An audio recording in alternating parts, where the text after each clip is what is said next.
নমস্কার বন্ধুরা, আমি তুহিন।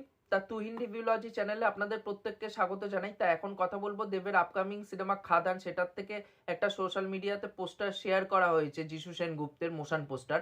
কেমন কি লেগেছে সেটারই আজকে রিয়াকশন দেবো। প্রথমে বলি যে দেব মানেই হচ্ছে প্রমোশন। সেই প্রমোশনটা কিভাবে করতে হয় দেব কিন্তু সেই জিনিসটা ভালো মতন বোঝে। সেটা সংবাদ মাধ্যমের হোক বা টিভির মাধ্যমে হোক বা আপনার সোশ্যাল মিডিয়ার মাধ্যমে হোক, দেব কিন্তু বারংবার নিজের সিনেমার প্রমোশন কিন্তু করতেই থাকে। সে নানা রকম পত্রিকার মাধ্যমে বা টিভির মাধ্যমে যে কোনো একটা মাধ্যমে তিনি করতেই থাকেন।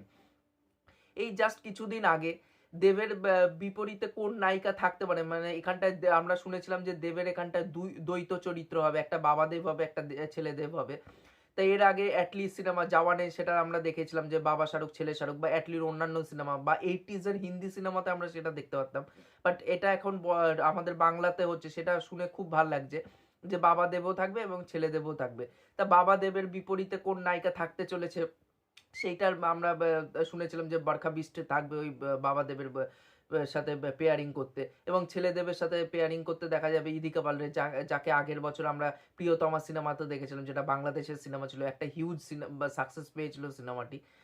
এবার নানা রকম কিন্তু প্রমোশন স্ট্র্যাটেজি বা প্রমোশন ম্যাটেরিয়াল কিন্তু সে ছাড়তে থাকে। আজকে এখানটায় যিশু সেনগুপ্তের একটা মোশন পোস্টার ছাড়া হয়েছে, সেটা সত্যি কথা বলতে গেলে অনবদ্য লেগেছে। এখানটায় যিশু সেনগুপ্ত যেই ডায়লগটা দিচ্ছে জাস্ট অন্য লেভেলে নিয়ে চলে গেছে এই মোশন পোস্টারটাকে।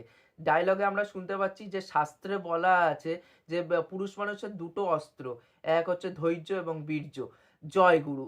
ওই যে ওই রকম করে যে ডায়লগ ডেলিভারিটা জাস্ট অন্য লেভেলে নিয়ে যাচ্ছে, এবং ব্যাকগ্রাউন্ডে মিউজিক শুনতে পাচ্ছি জয় রাধে ওই গানটা, সেটা অন্য লেভেলে। এবং যিশু সেনগুপ্তকে মানে সৃজিত মুখার্জি রাজকাহিনীতে খুব সুন্দর করে প্রেজেন্ট করেছিল। তারপর তো তাকে সেইভাবে ইউটিলাইজ করা হয়নি সেইভাবে, কিন্তু সে বলিউডে বা তেলেগু সিনেমাতে তাকে দেখা যায়। বাট তেলেগুতে একটা সিনেমা আমার খুবই ভালো লেগেছিল, আশপাথ সিনেমাটির নাম। ওখানটায় যেরকম ভিলেনের পার্টটা করেছিল না, সেরকমই ভাইবস কিন্তু এখানটাতেও পাচ্ছি খাদান সিনেমার মধ্যে। এবং এই মোশন পোস্টারগুলো দেখুন, মোশন পোস্টারগুলো কিন্তু খুব সুন্দর, এবং তার সাথে সাথে বাঙালিয়ানার যে ফ্লেভারটা সেটাও কিন্তু দিচ্ছে, যে গলায় একটা খড়তাল ঝুলিয়ে সে ডায়লগটা দিচ্ছে। এবং মানে এই থেকে বোঝা যাচ্ছে যে ক্যারেক্টারটি অনেকটা ধার্মিক গোছের হবে।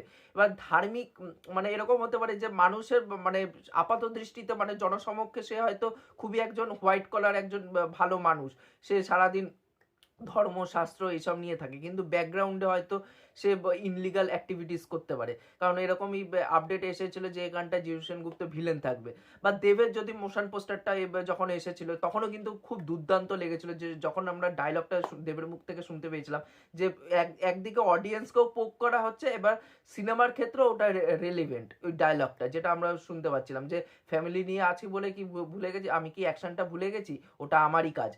এরকম যে কিছু কিছু ডায়লগ যে অডিয়েন্সকে মানে এক নিমিষেই কানেক্ট করে ফেলবে, এবং অডিয়েন্স মানে দেখার সঙ্গে সঙ্গেই ভাববে যে হ্যাঁ ভাই, এই সিনেমাটা যখনই হলে বেরোবে তখনই আমরা হলে দেখতে যাবো। এই যে এই স্ট্র্যাটেজিগুলো দেবের মার্কেটিং স্ট্র্যাটেজি, এটা আমার সত্যি খুব ভালো লাগে। এর জন্যই দেবের সিনেমা কিন্তু বক্স অফিসে খুব মানে ভালোভাবে সাফল্য পায়। দেখবে এর আগে যখন মানে একটুখানি ফ্যামিলি গোছের সিনেমা করে, যখন ফ্যামিলি ড্রামা সে বানায় টনিক, প্রজাপতি বা প্রধানের মতন সিনেমা, সেই সিনেমাগুলো তো সোশ্যাল মিডিয়াতে তো একটা প্রমোশন করছে, তার সাথে সাথে কিন্তু তখন টেলিভিশনে বেশি করে ফোকাস করে দেব। দেখবেন দিদি নাম্বার ওয়ান বা দাদাগিরিতে তখন গিয়ে ওরা প্রমোশন করে, কলা কৌশলকে নিয়ে গিয়ে প্রমোশন করছে।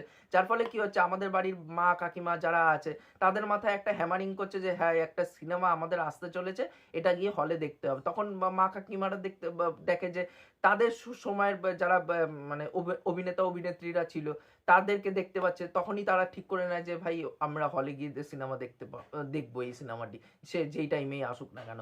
বা এরকম তাদের মধ্যে একটা মাইন্ডসেটও তৈরি হয়ে যায়, যে মনের মধ্যে চলে আসে যে হ্যাঁ, একটা এই প্রধান বলে সিনেমাটা বা প্রজাপতি সিনেমাটা হলে মুক্তি পাচ্ছে। এই যে স্ট্র্যাটেজি আমার এটা খুবই ভালো লাগে, এবং যিশু সেনগুপ্তকে দেখার জন্য আমি অধীর আগ্রহে বসে আছি। এবং হিরো ভিলেনের যে টার্সেলটা সেটা দেখার জন্য আমি সত্যি খুব আগ্রহী, যে এখানটায় হিরোকে যেইভাবে বিল্ড আপ দেওয়া হচ্ছে ভিলেনকেও কিন্তু সেম ভাবে বিল্ড আপ দেওয়া হচ্ছে। ব্যাকশট দিয়ে আমরা কিন্তু পুরোপুরি ফেস রিভিল কারোরই হতে দেখিনি, জাস্ট দুজনের ব্যাকশট থেকে দেখতে পাচ্ছি, এবং সেই মনোলগের ডায়লগটা শুনতে পাচ্ছি জাস্ট অন্য লেভেলে। নিয়ে চলে গেছে যিশু সেনগুপ্ত।